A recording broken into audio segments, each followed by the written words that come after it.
아멘. 하나님 앞에 감사와 영광의 박수 올려드리겠습니다. 우리 찬양대가 찬양한 대로 주님만 따르는 우리가 되기를 축복합니다. 한번 따라하시죠. 내 삶의 꼭대기에도 예수 우리 왕이여.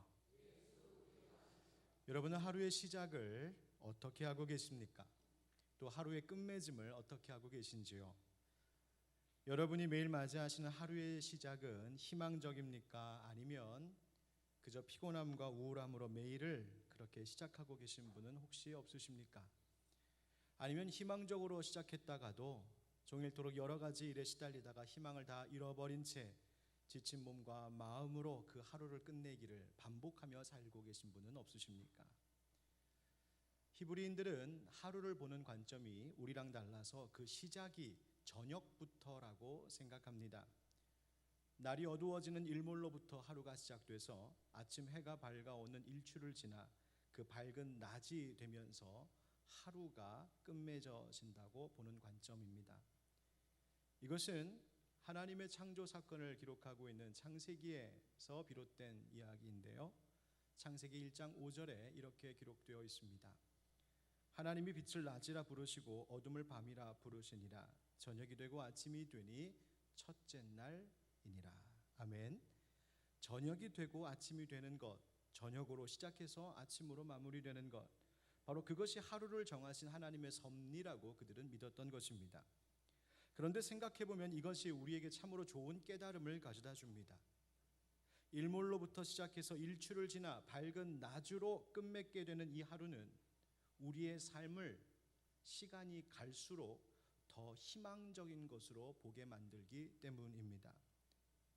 밝고 찬란하게 시작했다가 어둡고 우울하게 끝나는 하루가 아니라 반대로 지금은 비록 어둡지만 곧 새벽이 오고 아침이 밝아올 것을 희망하게 하는 바로 그런 인생관으로 살게 하는 것이 성경의 가르침입니다. 그래서 시편 30편 5절 하반절에도 시인은 이렇게 노래하고 있죠. 저녁에는 울음이 깃들일지라도 아침에는 기쁨이 오리로다. 할렐루야. 아침에 기쁨이 온다. 어둠이 지배하는 저녁과 같이 내 삶 가운데 혼돈과 공허함, 눈물, 후회, 피곤 이런 것들이 지금은 가득할지 몰라도 그러나 내가 인내하며 주님 바라보며 살아갈 때에 아침과 같은 그 기쁨이 올 것을 믿어 우리의 인생이 결코 절망적이지 않고 희망적인 인생임을 보게 하는 바로 그것입니다.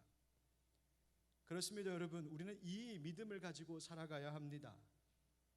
혹 내가 지금까지는 점점 어두워지는 저녁과 같은 삶을 살았다 할지라도, 아니 언제 밝아올까 싶은 캄캄한 자정 같은 때를 보내고 있다 할지라도 이제부터 펼쳐질 내 인생의 후반부는 아침의 기쁨과 같이 이루어 주실 그 하나님을 믿고 사는 우리가 되기를 축복합니다.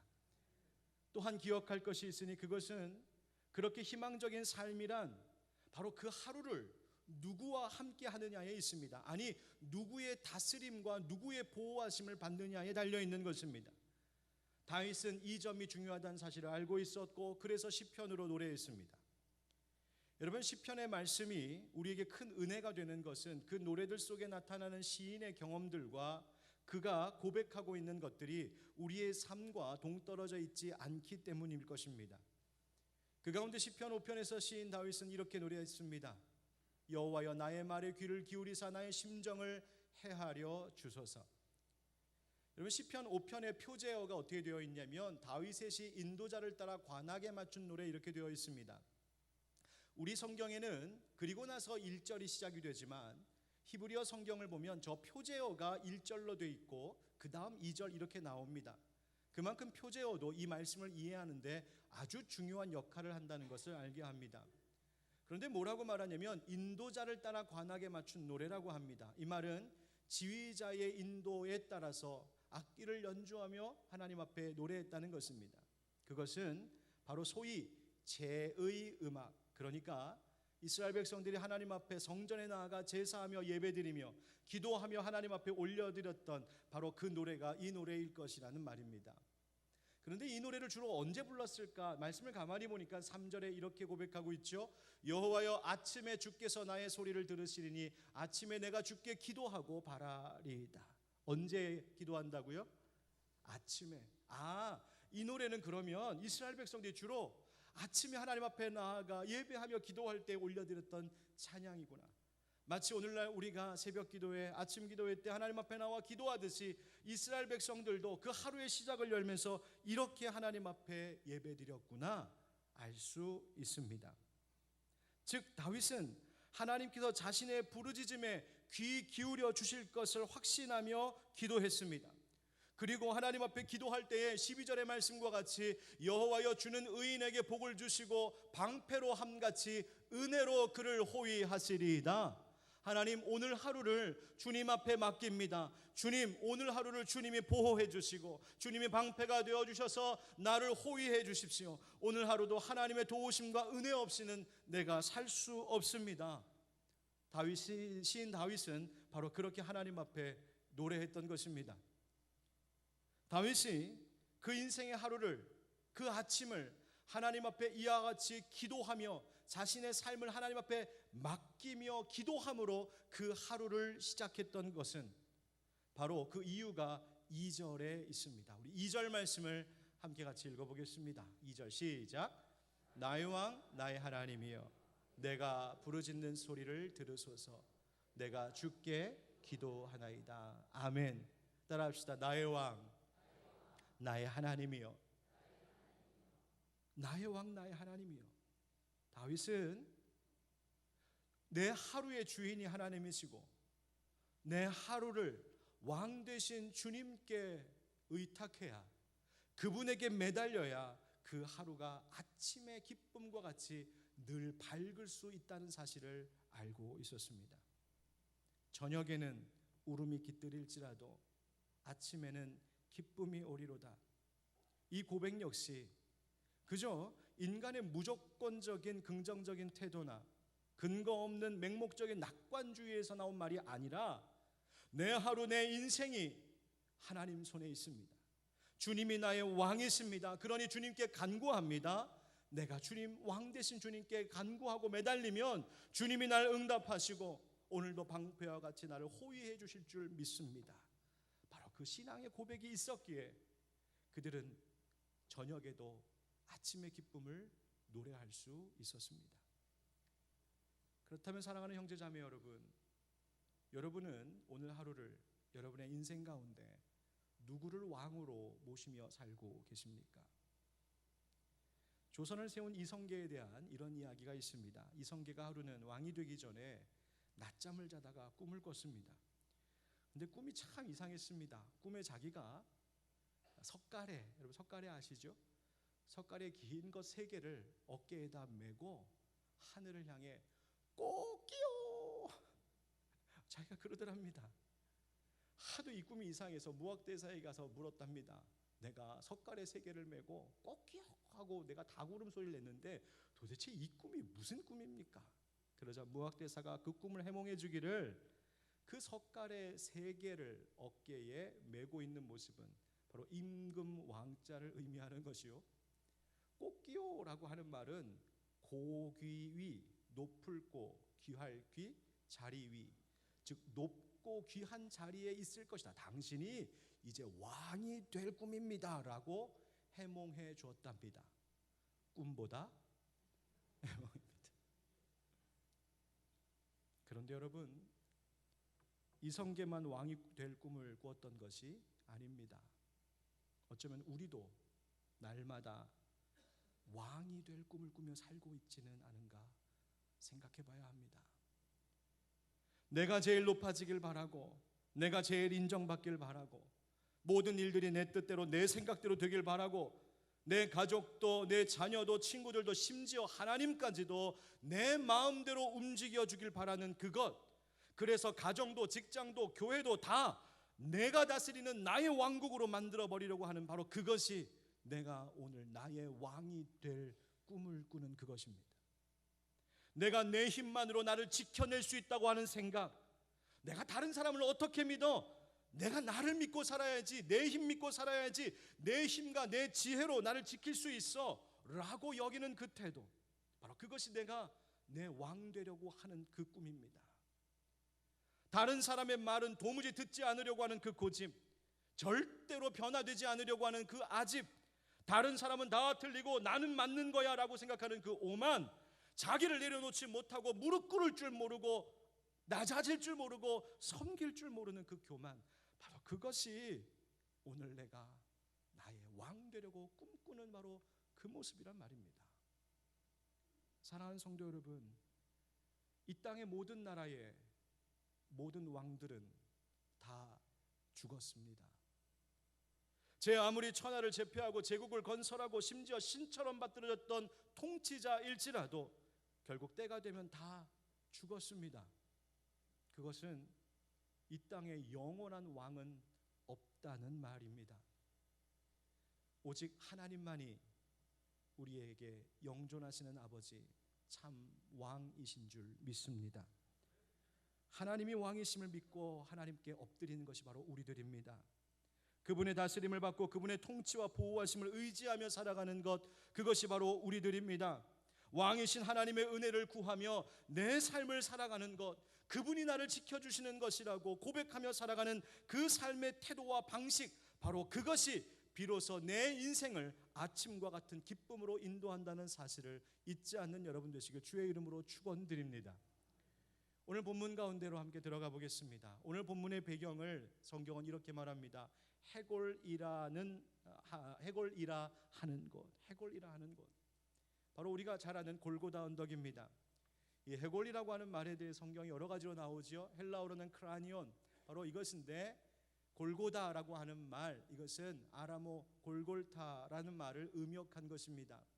또 라틴어로 칼바리아, 그것을 영어로 칼바리, 그래서 우리가 갈보리라고도 부르는 곳, 바로 그것이 골고다입니다.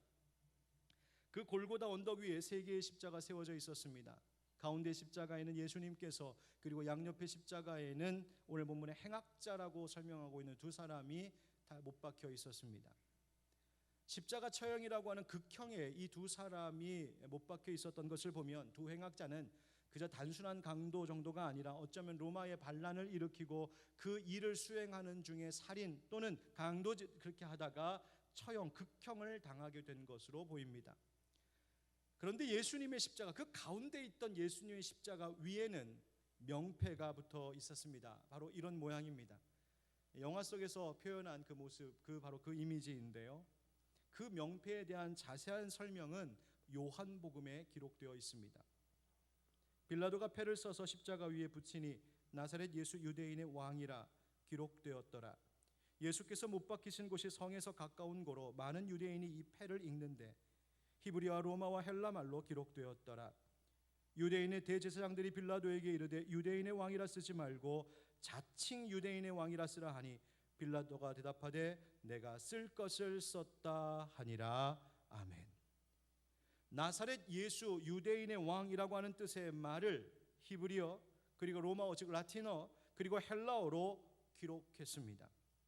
예수님을 십자가에 못 박아 죽이자고 했던 유대인들은 왜 저 예수가 우리의 유대인의 왕이냐라고 주장하며 그렇게 쓰지 말라고 그 앞에다가 자칭이라고 하는 말, 자기가 한 소리다라고 그 말을 꼭 쓰라고 그렇게 항의했습니다. 그러자 빌라도가 말합니다. 내가 쓸 것을 썼다. 내가 쓴 것이니 놔두라고 단호하게 거절했습니다. 빌라도가 왜 그랬는지 도무지 알 수 없는 하나님의 섭리입니다. 하나님께서 모든 사람, 모든 일을 다스리신다는 증거입니다. 빌라도가 왜 그렇게 말했는지 사람의 지혜로 알 수 없는데, 그리고 사람이 그것을 시킨다고 해서 할 것도 아닌데, 그 일은 하나님께서 하신 일이었습니다. 하나님께서 그 십자가에 달려 계신 당신의 아들 예수 그리스도께서 유대인의 왕이요, 더 나아가 로마어와 헬라어를 쓰고 있는 온 세계 열방 가운데 있는 모든 민족에게까지도 바로 이 예수가 왕이라고 하는 것을 나타내시기 위한 하나님의 섭리, 바로 그것이 이 작품입니다. 그렇게 예수님의 십자가 위에 유대인의 왕, 자칭이 아니라 유대인의 왕이라고 써있는 이 명패가 사실은 예수님을 조롱하기 위하여서 그들이 만드는 것이었지만, 그러나 그것이 도리어 진리를 선언하는 명패가 되었습니다. 그것이 하나님의 일입니다. 여러분 기억하십시오. 모든 사람, 모든 일이 다 하나님의 손 안에 있습니다. 죄인들도 악인들도 하나님의 손 안에 있습니다. 그러므로 이 세상 가운데 자기의 힘을 자랑할 수 있는 인생은 아무도 없다는 사실을 우리는 기억하며 살아야 합니다. 그렇게 골고다 언덕 꼭대기에 십자가가 우뚝 서 있었고, 바로 그 십자가보다 더 높은 자리에 나사렛 예수님이 우리의 왕이심을 선언하는 그 진리, 그 명패가 붙어 하나님의 섭리 가운데 빛나고 있었습니다. 그렇습니다, 여러분. 바로 저 모습이 우리의 삶의 모습이기도 해야 합니다. 우리의 삶의 꼭대기에도 바로 이 명패가 붙어 있어야 합니다. 나사렛 예수님이 유대인의 왕, 곧 우리의 왕이십니다라고 하는 그 명패가 우리의 삶의 가장 그 꼭대기에 언제나 빛나고 있어야 한다는 말입니다. 여러분, 어쩌면 여기 모여있는 우리들 중에는 지금 골고다 언덕을 오르는 것과 같은 삶의 어려움 속에 걸어가고 계신 분들이 계실지 모르겠습니다. 지치고 피곤하고 고통스러운 시간 중에 오늘 정말 하나님의 은혜를 간절히 사모하며 주님 앞에 나온 분들이 여기 계실지 모르겠습니다. 그러나 여러분, 비록 내 삶이 골고다 해골이라고 하는 이름과 같이 어둡고 침울한 시간을 보내고 있다 할지라도, 비록 내 생활이 십자가처럼 고통스러운 시련의 때를 지나고 있다 할지라도, 비록 내 인생이 그 십자가를 바라보고 있는 예수님을 사랑하는 이들의 울음소리처럼 그렇게 지금 내 삶이 눈물과 회한으로 가득한 것처럼 보인다 할지라도, 그러나 그 어떤 이유와 형편에도 불구하고 여전히 내 삶의 꼭대기에서 여전히 빛나고 있어야 할 말이 있으니, 그것은 주님, 그럼에도 불구하고 여전히 주님이 나의 왕이십니다. 여전히 주님이 나의 왕이십니다. 여전히 주님이 나의 왕이십니다. 바로 이것이 내 삶의 꼭대기에서 언제나 빛나고 있어야 할 선언입니다. 여러분, 우리가 사는 세상을 보십시오. 아무리 이웃나라 일본에 왕이 새로 세워졌다고 해도 그것이 나랑 아무 상관이 없는 것은 내가 그 사람을 나의 왕이라고 인정하지 않기 때문입니다.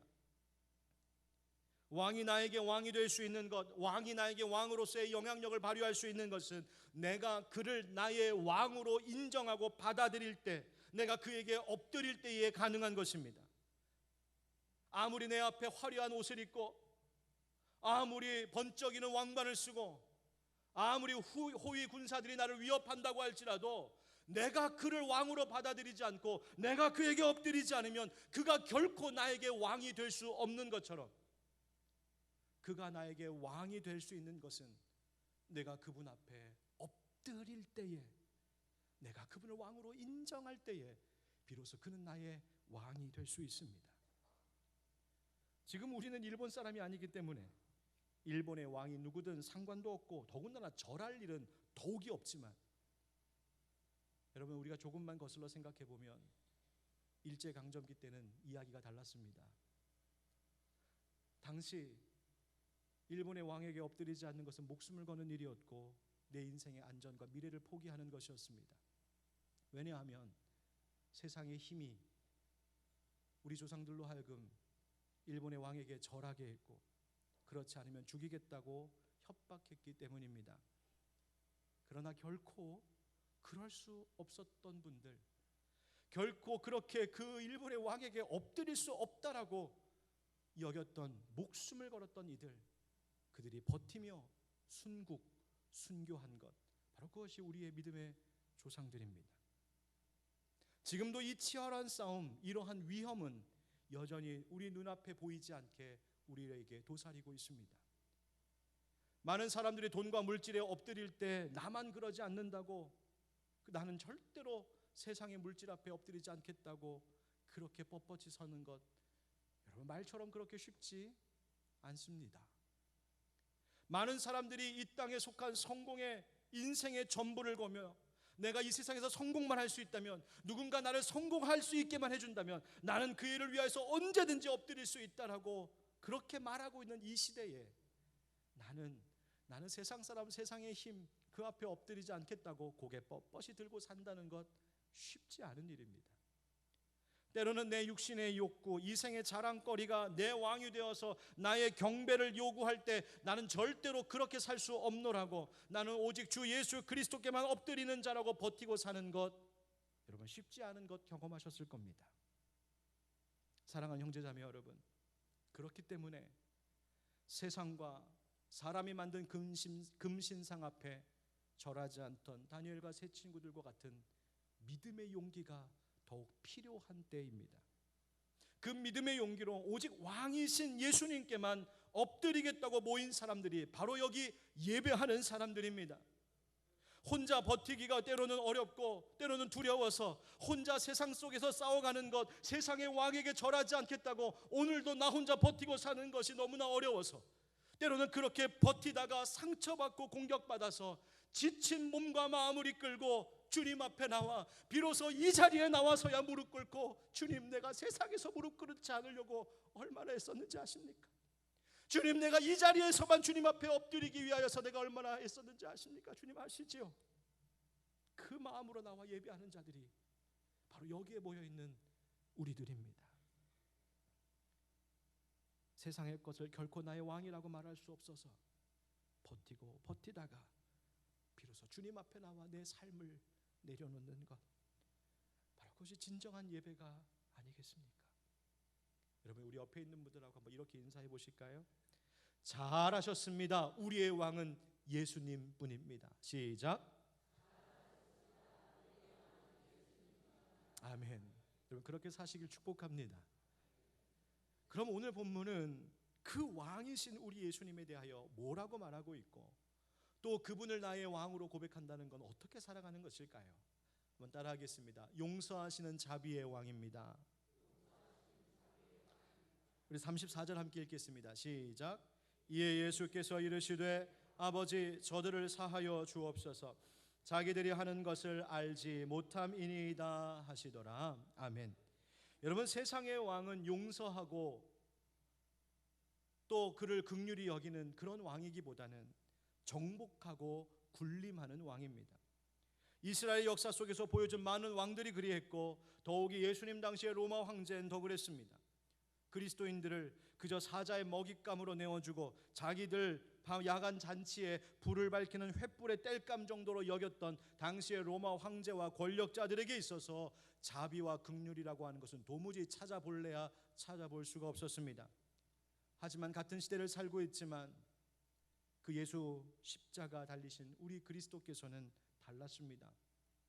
그리스도께서 고통스럽게 죽어가는 그 십자가 위에서도 우리들을 용서하셨습니다. 피조물인 인간이 창조주이신 하나님을 죽이겠다고 하는데 그들을 향하여 자비와 긍휼을 베푸신 분이 예수 우리 왕이십니다. 십자가에 달리신 예수님이 참으로 용서하시는 그 왕, 자비의 하나님이셨고 바로 그 용서는 십자가 앞에 있던 로마 군사들만이 아니라 바로 이 말씀을 묵상하고 있는 우리들에게도 주시는 용서인 줄 믿습니다. 그렇다면 도대체 왕이, 아쉬울 것 없는 왕이 왜 우리를 용서하시는 것일까요? 마태복음 15장에서 들려주신 예수님의 비유 이야기를 기억합니다. 1만 달란트 빚진 자에게 주인이 그 종을 불쌍히 여겨서 빚을 다 탕감해 주었습니다.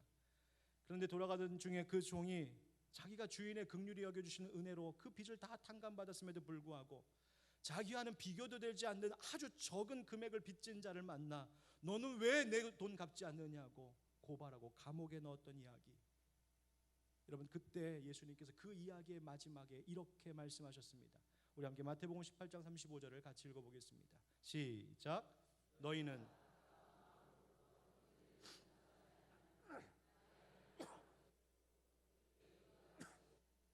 아멘. 여러분 왕이신 예수님께서 십자가에서 용서하시는 왕으로 우리에게 나타나신 것은 너희도 그렇게 용서하고 너희가 그렇게 용서할 때 우리 하늘 아버지께서도 너희를 그렇게 용서로 품어주실 것이라는 사실을 알게 하시기 위함이었습니다. 그리고 그것을 알았던 스데반은 복음을 전하다가 돌에 맞아 죽어가는 그 순교하는 순간에도 십자가 위에서 용서하셨던 왕, 그 예수님의 말씀을 자기의 입에 담아 죽어갔습니다. 무릎을 꿇고 크게 불러 이르되 주여 이 죄를 그들에게 돌리지 마옵소서. 이 말을 하고 자니라. 아멘. 사랑하는 형제 자매 여러분, 왕이신 예수님께 용서의 은혜를 구하는 여러분 되시길 축복합니다. 그분은 얼마든지 회개하는 자들을 용서하시는 사랑과 자비의 왕이십니다. 그리고 여러분 그 용서를 받으셨거든 여러분도 세상에 나아가 용서하며 사시기 바랍니다. 그것이 용서의 왕이신 예수님을 나의 왕으로 모시는 백성된 자의 마땅한 삶의 모습인 줄 믿습니다. 두 번째로 예수님은 따라하십시다. 완전하고 의로우신 왕입니다. 예수님의 양옆에 달려있던 행악자들 중 하나가 그 예수님을 비방했습니다. 야, 네가 그리스도냐? 즉 너가 구원자냐 하는 뜻이죠. 네가 구원자라며 그렇다면 너와 우리를 한번 구원해봐라. 비방했습니다. 그러자 반대편에 있는 다른 행악자가 오히려 꾸짖으며 말하죠. 너는 하나님이 두렵지도 않느냐? 그러면서 이렇게 말했습니다. 41절에 우리는 우리가 행한 일에 상당한 보응을 받는 것이니 이에 당연하거니와 이 사람이 행한 것은 옳지 않은 것이 없느니라 하고. 아멘. 옳지 않은 것이 없느니라. 즉 완전히 옳다 하는 말입니다.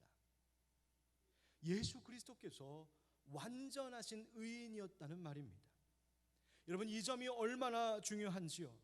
만약 예수님께서 조금이라도 허물이 있다면 예수님이 십자가 위에서 죽으신 것은 우리를 위한 죽음이 아니라 바로 자기의 그 작은 그 허물을 위한 자기의 죄 때문에 죽는 것 그 이상일 수가 없었습니다. 그러나 예수님은 완전한 의인이셨기에 그의 십자가 죽음이 나를 대신한 죽음일 수 있었던 것이죠. 예수님을 못 박아 죽이는 일을 지휘했던 로마의 장교 백부장도 말하기를 이 사람은 정녕 의인이었도다라고 말했습니다. 사랑하는 성도 여러분, 예수님께서 완전하고 의로우신 분이심을 기억하시기 바랍니다. 그 주님이 죄 많은 우리를 위해서 죽으셨다는 말입니다. 여러분 이 은혜 기억하며 살아야 합니다. 이 은혜 잊지 않고 감사하며 살아야 합니다. 왜냐하면 그 은혜를 기억하며 살아갈 때에 비로소 저녁의 어두움이 지나가고 아침의 기쁨이 우리의 삶 가운데 날마다 찾아오기 때문에 그렇습니다. 내 인생을 공허와 흑암과 무질서와 혼돈 가운데 두지 아니하고 나를 아침의 기쁨과 같이 조화롭고 질서 있는 향기로운 삶으로 바꾸어 주시는 것, 그것은 다름이 아닌 바로 나를 위해서 십자가에서 죽으신 예수님 그 은혜를 기억하는 것, 거기에 있기 때문입니다. 뿐만 아니라 우리가 예수 그리스도가 의로우신 분이라는 것을 안다면 우리 또한 그 의로운 삶을 살기 위해 몸부림치며 살아야 합니다. 사도 요한은 요한일서 2장 29절에 주님의 마음을 우리에게 이렇게 전하고 있습니다. 너희가 그가 의로우신 줄을 알면 의를 행하는 자마다 그에게서 난 줄을 알리라. 아멘.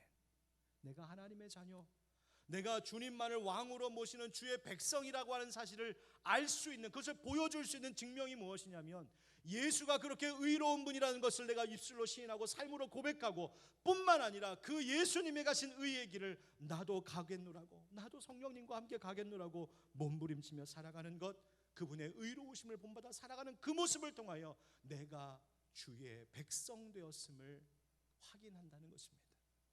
사랑하는 성도 여러분, 아무리 세상이 어둡게 불의함으로 치닫고 있다 할지라도, 그러나 우리 하늘빛 광성교회 권속들은, 여기서 예배하는 모든 주의 자녀들은 그 어디에서나 빛과 같이 소금과 같이 의로움으로 살아갈 수 있는 여러분 되시기를 주님의 이름으로 축원드립니다. 마지막으로 예수님은 어떤 분이시냐면요, 따라합시다. 구원의 왕입니다. 예수님의 그 의로우심에 대하여 말하던 행악자가 이번에는 고개를 돌려 바로 자기 옆에 못 박아 죽어가고 있는 예수 그리스도께 이렇게 말합니다. 이르되 예수여, 당신의 나라에 임하실 때에 나를 기억하소서 하니. 우리 43절 같이 읽겠습니다. 시작. 예수께서 이르시되 내가 진실로 네게 이르노니 오늘 네가 나와 함께 낙원에 있으리라 하시니라. 아멘. 예수님께서 우리를 낙원에 불러주신다 하십니다. 여러분, 이 말씀은요, 바로 천국에 우리를 들어가게 할 수 있는 그 권세가 어느 누구도 아닌 바로 이 십자가에 달리신 나사렛 예수 그분께 있음을 말하고 있는 것입니다. 다시 말하면 저 천국의 왕이 바로 예수 그리스도시라는 것이죠. 여러분, 기억하십시오. 예수 믿어야 천국 갑니다. 여러분, 믿으십니까? 여러분, 예수 믿어야 우리의 삶도 천국과 같이 될 수 있는 줄 믿습니다. 여러분, 이 믿음을 놓지 않고 살아야 합니다. 그래서 날마다 주님의 자비를 구하며 살아야 하는 것이지요. 주님, 내 삶이 비록 지금은 광야길 같아도 예수 믿고 사는 나를 위하여서, 예수만 나의 왕이라고 고백하는 나를 위하여서 주님이 낙원을 준비하고 계신 줄 믿습니다. 주님, 이 세상의 영원한 낙원이 아니라 바로 예수님과 함께하고 있는 그곳이 영원한 나라인 줄 믿습니다. 왕이신 나의 주님, 나를 기억하여 주시옵소서. 나와 함께 해주십시오. 예수님 계신 곳에 나도 있게 해주십시오. 내가 살아가는 삶의 자리가 주님을 왕으로 모신 낙원 되게 하여 주시옵소서. 여러분, 이 믿음으로 살아가는 여러분 되기를 축복합니다. 오늘 왕이신 그리스도 주일이라 이름한 이 날은 교회력으로 보면 한 해의 끝입니다. 마지막 주일입니다. 동시에 이제 다음 주면 곧 대림절, 바로 예수님께서 오신 날을 기뻐하고 기다리는 바로 그 대림절이 시작됩니다. 즉 한 해의 시작입니다. 다시 말하면 한 해의 끝과 한 해의 시작이 만나는 바로 이 지점에 오늘 왕이신 그리스도 주일이 있습니다. 이것은 우리에게 너무나 큰 교훈을 가져다 줍니다. 우리의 시작도 우리의 끝도 우리의 전부가 다 왕이신 주님께 속해 있다는 사실입니다. 렘브란트의 그림 하나를 소개하며 설교를 마치겠습니다. 이 그림은 렘브란트가 그린 동방박사의 경배라고 하는 그림입니다. 그런데 이 그림에는 두 왕이 있습니다. 하나는 당시에 유대를 다스리고 있던 왕, 바로 헤롯 왕, 바로 저 뒤에 화려한 옷을 입고 왕관을 쓰고 있는, 많은 무리들을 거느리고 있는 바로 헤롯 왕이요, 또 다른 왕은 오른쪽 아래 마리아의 품에 안겨 계신 아기 예수님이십니다. 그런데 동방박사는 세상의 모든 권세를 쥐고 있는 헤롯 왕에게 경배하지 않고 오히려 그를 향하여는 등을 돌리고 보잘것없을 것 같은 아기에게 엎드려 경배하고 있습니다. 그가 참으로 왕이시기 때문이었습니다. 렘브란트는 이 그림을 그리면서 왕이신 예수님에게 엎드리는 저 동방박사를 그리며 저 그림의 가장 밝은 곳을 바로 아기 예수님께 빛으로 비추어 주고 있습니다. 세상의 힘에 엎드릴 때에 우리는 늘 어둠일 수밖에 없지만 아기 예수님에게 엎드리는 그 순간 그 왕이신 주님으로 인하여 우리의 삶이 언제나 밝은 빛과 같이 아침의 기쁨과 같이 될 것이라는 화가의 가르침입니다. 사랑하는 성도 여러분, 이 그림을 오늘 마음에 새기고 내년 한 해를 시작할 수 있기를 축복합니다. 우리의 삶의 모든 꼭대기에, 미움과 분노가 가득한 삶의 꼭대기에 예수 나의 왕이라고 명패를 붙이십시오. 나는 무능하고 내 허물밖에 보이지 않을 때 완전하신 주님이 나의 왕이라고 그 이름을 외치십시오. 예수 우리 왕이여, 삶의 고통 중에도 마지막 순간에도 우리의 인생을 통하여 나타낼 말, 예수 우리 왕이여, 그 고백으로 살아갈 때 평강의 왕께서 우리의 삶을 축복해 주실 줄 믿습니다. 기도하겠습니다. 사랑하는 성도 여러분, 여러분 지금 어떤 삶을 살아가고 계십니까? 혹시 여러분의 삶이 골고다라고 하는 그 이름처럼 어둡고 슬픔 가득한 언덕과 같지 않습니까? 혹시 분노와 미움이 가득한 그 삶의 꼭대기에 서 계시지는 않으십니까? 나의 죄로 인하여서 낙심하고 좌절하는 그 실망의 꼭대기에 서 계시지 않습니까? 아니면 세상의 온갖 달콤한 것들이 나를 유혹하고 있는 바로 그 자리에 서 계시지는 않습니까? 어디에 있든지 예수 우리 왕이여 외치셔야 합니다. 오늘 우리가 예배를 시작할 때 예수 우리여 우리 왕이여라고 노래하며 시작했지만, 사실 더 중요한 것은 이제 세상으로 나아갈 때 또다시 예수 우리 왕이여라고 외치는 것입니다. 우리 이 시간 기도할 때에 주여 내 인생의 어떠한 길을 갈지라도 그곳에서 예수 나의 왕이십니다, 그 영적인 명패를 늘 붙이며 살아가게 하여 주시옵소서. 우리 함께 주님 앞에 간절히 기도하며 나아가겠습니다. 기도합시다. 은혜가 풍성하신 아버지, 주님 앞에 섭니다.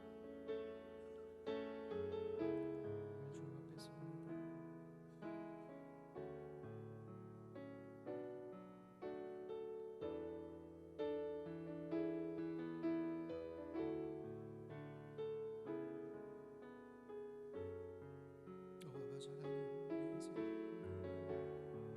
예수가 나의 왕이시여, 예수가 나의 왕이시여, 그분만을 모시며 그분만을 노래하며 그분만을 고백하며 살아갈 우리가 될 수 있도록 성령님이 함께하여 주옵소서. 함께하여 주옵소서. 주님 우리를 다스려 주옵소서.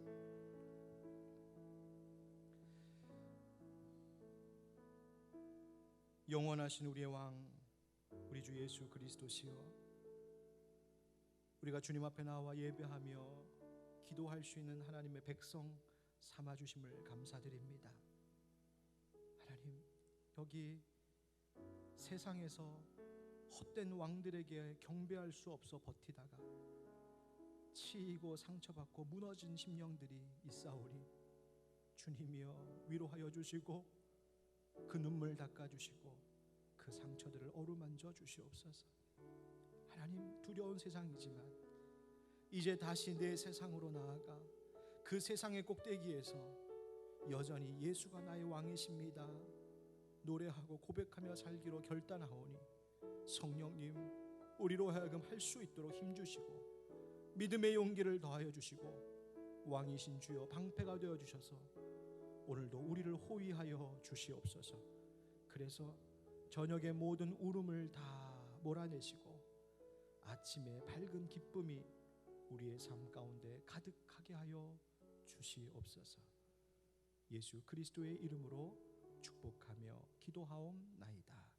아멘. 우리 이제 다 같이 일어나서 예수 우리 왕이여 다시 한번 찬양하겠습니다. 저도 내려가서 왕이신 주님께 찬양하겠습니다.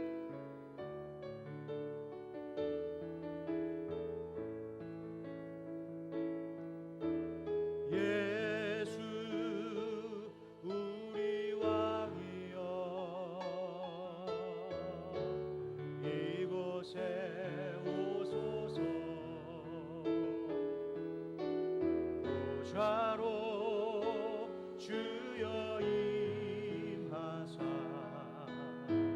찬양을 받아 주소서.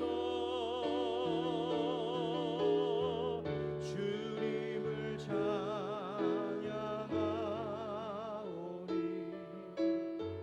주님을 경배하오니 왕이신 예수여 오소서. 좌정하사 다스리소. 주님을 찬양하오니 주님을 경배하오니 주님을 찬양하 주님을 경배하오니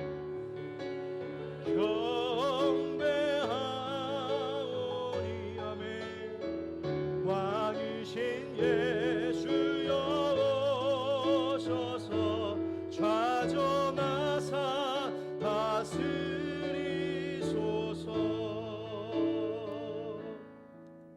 지금은 우리 주 예수 그리스도의 은혜와 하나님 아버지의 그 크고 놀라우신 사랑과 성령의 교통하심과 역사하심이 오늘도 세상의 그 어떤 인생의 자리에서도 예수 나의 왕, 우리의 왕이십니다 고백하며 살겠노라고 다짐하는 모든 주의 백성들 한 사람 한 사람 가운데 저들의 가정과 일터와 또 교회와 이 나라 열방 가운데 영원까지 함께 하시기를 간절히 축원하옵나이다. 아멘.